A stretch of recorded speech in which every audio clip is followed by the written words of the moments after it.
Hello everyone, welcome to Sumalatha Anvi YouTube channel. ఈ రోజు మనం ఈ వీడియోలో టైప్స్ ఆఫ్ ఫ్రాక్షన్స్ గురించి నేర్చుకుంటున్నాం ఫ్రెండ్స్. ఫస్ట్ వచ్చేసి proper fraction. In proper fraction always numerator is less than denominator. Numerator అనేది డినామినేటర్ కన్నా చిన్నగా ఉంటుంది. ప్రాపర్ ఫ్రాక్షన్ అంటే ఏంటిది?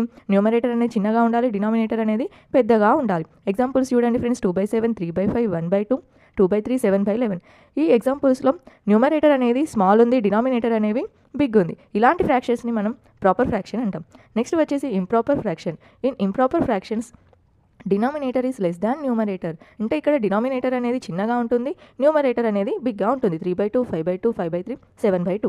Mixed fraction. A mixed fraction is a whole number combined with a fraction. It represents A number that lies between two whole numbers. ఏంటిది mixed fraction అంటే? ఒక ఫ్రాక్షన్కి ముందు ఒక హోల్ నెంబర్ ఉంటే ఆ ఫ్రాక్షన్ని మనం మిక్స్డ్ ఫ్రాక్షన్ అని అంటాము. మిక్స్డ్ ఫ్రాక్షన్ అనేది ఈజీ ఫ్రెండ్స్. 1 3/2, 3 5/2, 3 1/2 so on. అంటే ఒక ఫ్రాక్షన్